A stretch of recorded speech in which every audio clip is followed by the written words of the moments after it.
Chapter 6. Bertie Gives His Mother a Surprise.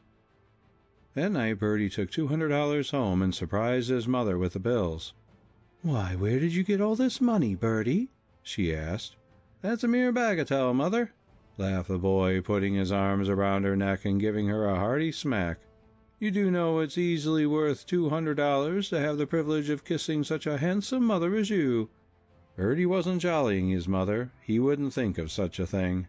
He really meant what he said, and there was plenty of ground to justify him. Mrs. Edith Ballister was, without doubt, a handsome woman at 38, although she was below the average height. She had had half a dozen offers of marriage, some of them from men of independent means, since she became a successful piano teacher, but she declined to change her condition. She loved the memory of the man, Bertie's father, for whom she sacrificed all her worldly prospects at the time, and had long since decided that she never would marry again. She had her fine handsome boy, and was perfectly contented. "What a flatterer you are, Bertie!" Mrs. Ballister exclaimed smilingly, in reply to her son's gallant little speech. "But you haven't answered my question." "What question, Mother?" asked Bertie with an innocent expression. "Where did you get that $200? "I made it." "You made it?" she replied in some astonishment. "Yes, Mother dear." "Then I am interested in learning how you made such a large sum. You don't think I picked anybody's pocket, do you?" he asked roguishly. "Why, of course not. What an idea!" "Well, Mother, I'll tell you all about it, but you must promise not to faint away." "Why, what do you mean?" "A sudden surprise, you know, sometimes has a bad effect on some persons." "Bertie, you seem to be talking in riddles. Are you bent on teasing me?" "No, Mother, I'm only preparing you for what is to come." "Good gracious, what are you getting at?"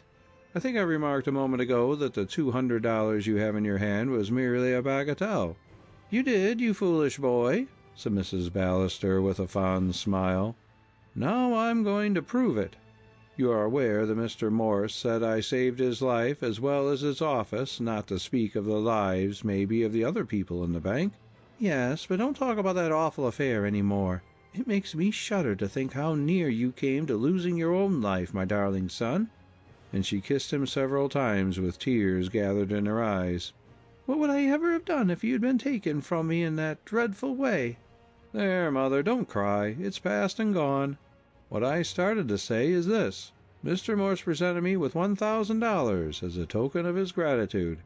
"Bertie Ballister, you don't mean it." "I do, Mother. He gave it to me the day the trouble occurred, and I want you to forgive me for not telling you before." "Why, Bertie, what reason did you have for not telling me before?" "I wanted to use the money, and I was afraid you would object.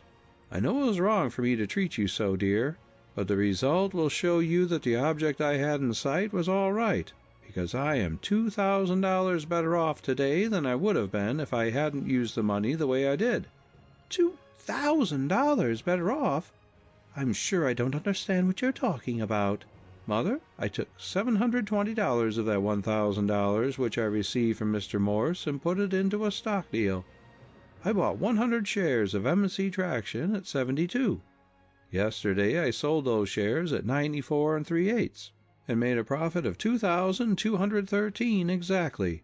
Consequently, after making you a present of this $200, I have $3,013 in the bank, and here are my passbooks to prove it," cried Bertie triumphantly. "Is it possible?" gasped Mrs. Ballister, utterly amazed. "Just examine the entries in those books, Mother, and you will be convinced." "Why, Bertie," she said after she had looked into the books and found the facts in accord with the boy's statement, "however did you do it?" "Well, Mother, I had a sure thing. I operated on a tip which I was fortunate enough to pick up in the Mills Building on the afternoon that lunatic came into the bank." He then told her how he came to get the pointer.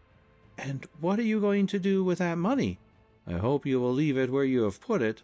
Then it will be safe." "Mother, I don't want to make any promises, for if I get hold of another good thing, I couldn't think of allowing it to get by me." "Bertie," warned his mother, "you ought to know what the stock market is by this time. You have been a year in Wall Street. I hope you won't do anything foolish." I shall try not to, but I am determined to make a barrel of money. I want to get as rich as Mr. Sheldon, your brother." Bertie never called him uncle. He had very little affection for the man whom he knew had treated his mother so shabbily. "Some day, mother, I expect to be able to buy a house as fine as his for you to live in, where you can hold your head up once more as you did before you married father. I'm sure father would have done that some day if he had lived." "You are a brave, noble boy, Bertie. I have no fear but you will make your mark in the world." Mrs. Ballister then went out of the room to look after the supper. With $3,000 to his credit in the bank, Bertie was quite another boy. He seemed to have grown more manly and self-reliant. He held his head higher and told his mother she must look on him as her protector after that. All the same, he didn't put on any unseemly airs because fortune had smiled on him so unexpectedly. He attended just as strictly as ever to his duties as Mr. Morse's messenger. He never told his employer that he had tripled that $1,000 he received from him. His only confidant was his mother and, perhaps, Beryl Foster to some extent. Beryl and he were on excellent terms. His mother smiled at his enthusiastic accounts of the little flower girl. "I must get her something better to do than selling flowers," said Bertie one evening. "You take a great interest in her, don't you?" said Mrs. Ballister, smiling in a roguish manner. "Yes, mother, I do," acknowledged the boy frankly. "I wish she was my sister." "But if she were your sister, you'd lose her some day," laughed Mrs. Ballister. "Somebody would come along that she would learn to like better than you. Then there would be a wedding and—" "Mother, let's talk about something else." "You must invite Beryl over next Sunday to take dinner with us. I could go for her, you know, and afterward take her home. It would be a change for her, don't you think?" "I will certainly invite her if you wish me to," replied his mother, stroking his hair, and wondering if it would be many years before another woman took her place in her boy's heart. End of chapter 6.